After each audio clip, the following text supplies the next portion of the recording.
What's up, everybody? Happy New Year. We're going to be reviewing the final couple of minutes from this Cowboys and Lions debacle on Saturday night. Now, at the moment, the All-22 is not up, so we'll use the game tape to review this crazy ending of this game. This will obviously be from the perspective of a Cowboys fan, such as myself. I'll try to be as unbiased and fair as possible, but we'll discuss kind of the whole picture and why that last two-point conversion play shouldn't have even happened in the first place. But we'll review it as well anyways. All right, let's go.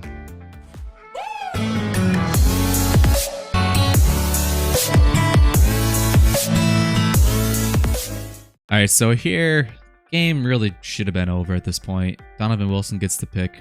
There's 2 minutes and 5 seconds left. Crazy jump by Wilson there to dive and catch that interception. Great play by him. And if Dallas can get some of this play from their safeties who have been kind of lacking this season, they can get some of the safety play for the postseason. They're going to be in good shape here defensively. Let's look at the big picture here from the Cowboys' perspective.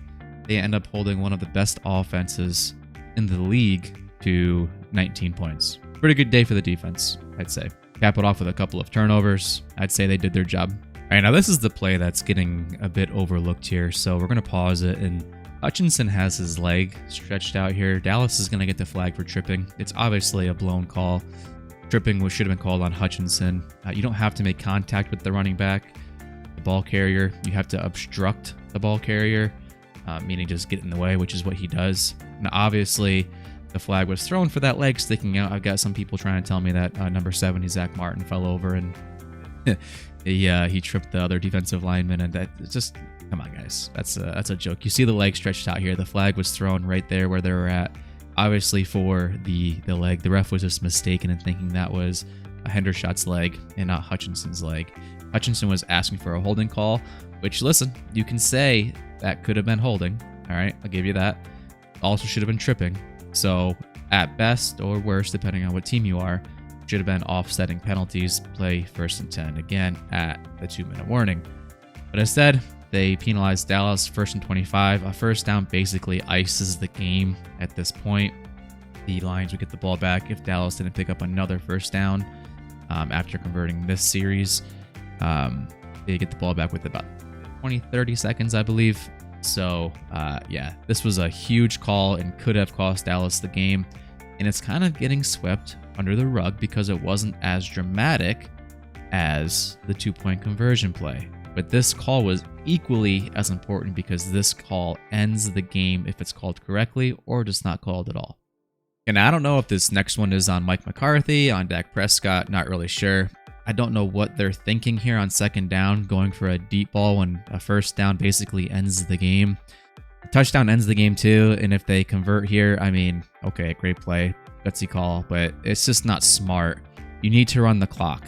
That's your best chance. You got to hope for maybe 7-8 yards here so you can pick up a third and medium, maybe, and have a chance at a first down. But you're throwing the ball. It's a miscommunication. It's out of the end zone. What? I mean, that's terrible. This could have cost them the game as well. Bad move by Dallas. All right, now we're going to get into the actual drive here by the Lions. I mean, I don't know what Dan Quinn and this defense is thinking. They're playing marshmallow defense. They obviously don't want them to get down the field in a hurry.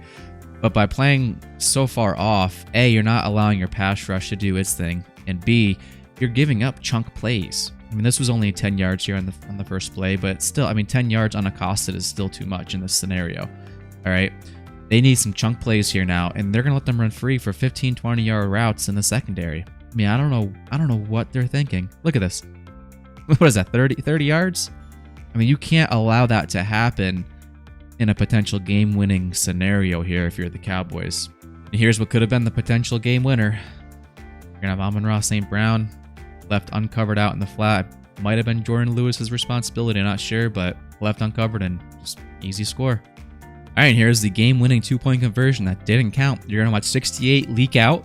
All right, he's gonna be uncovered. Donovan Wilson doesn't even look at him because the referee said 70. He announced 70 was declared eligible, not 68. So the Cowboys did not cover 68 because he wasn't eligible. The Lions were playing a shell game. They confused the refs. They sent 3 offensive linemen to go up to the official to confuse the Cowboys on eligibility.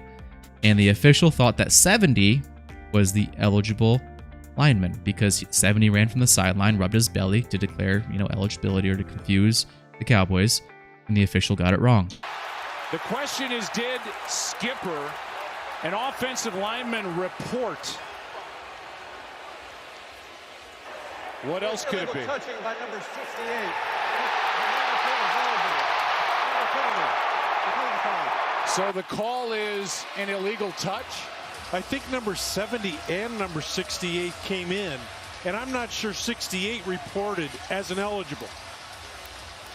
Well, 68 is Taylor Decker, their left tackle. Skipper came in, he reported. And 68 is there at left tackle, and he's the one who ends up making the catch. Right, but he's on the end of the line, and he's been playing that ineligible position. So if he's going to be on the end of the line and be eligible, he needed to report as well. Wow. Now listen, I feel for Lions fans, I really do, because I know if I was in their shoes, I'd be pissed. I really would be pissed. I'm going to play some audio here where the ref announces 70, and I'm not sure if the Lions heard it, and if they did, I'm not sure what they're supposed to do about it because they don't have any timeouts left. They can't stop the play. They're going to get delay of game if they go and try and argue with the official or try to correct him. So the Lions are stuck between a rock and a hard place, and the crazy thing is 70 couldn't even have been eligible because of the formation. The only lineman that could have been eligible was 68. But you'll see here, the ref does announce 70, and so the Cowboys look at 70 as an eligible receiver because that's what they were told. Va que haber terminado, pero le regalaron un tiempo fuera de Detroit, el pase incompleto. So there you hear the refs announce 70 as eligible. And listen, I mean, this is just bad stuff all the way around. Dan Campbell tried to confuse Dallas by playing a shell game and sending all those guys up to the ref.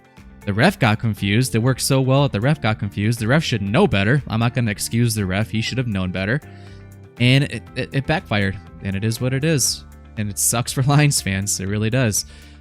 But here's where I'm even more pissed if I'm a Lions fan, because this is within my control as a team.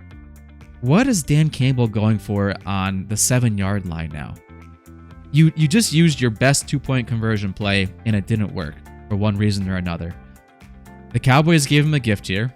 All right. Micah Parsons jumps off sides. By the way, guys, can we stop with the pre-snap penalties here in Dallas? You cannot, in this situation especially, give the Lions a second chance, or in this case, a third chance at winning the game.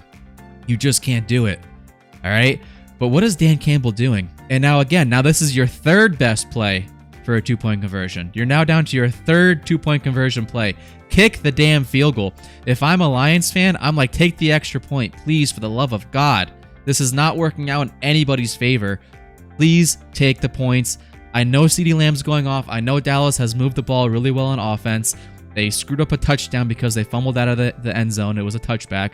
But for the love of God, the universe is telling you, as the Lions head coach, take the points, go into overtime. So I'm pissed if I'm a Lions fan at this. I love the aggressiveness. I love playing to win.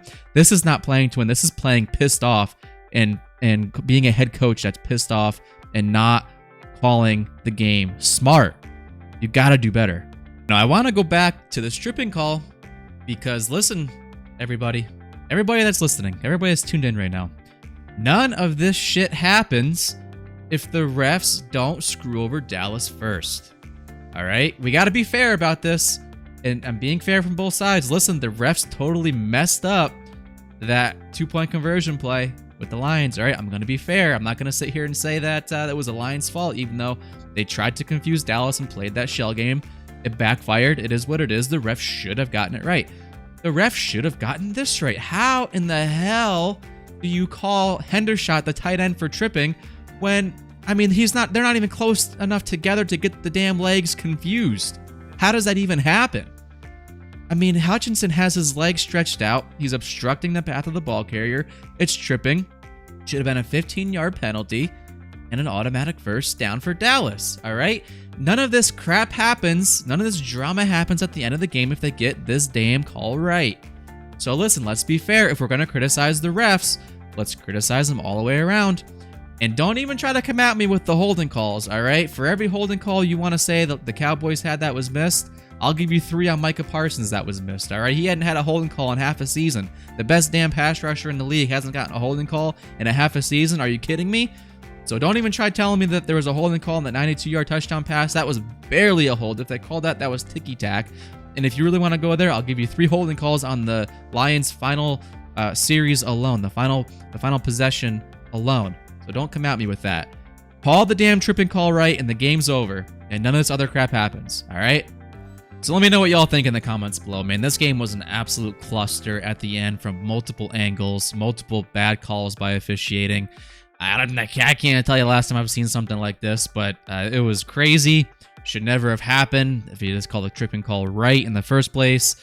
And listen, y'all, let me know what you think in the comments below. If you liked what you saw here today, please hit the subscribe button. I'm a small channel. I'm growing. Any support is appreciated. I love y'all. I'll catch you later.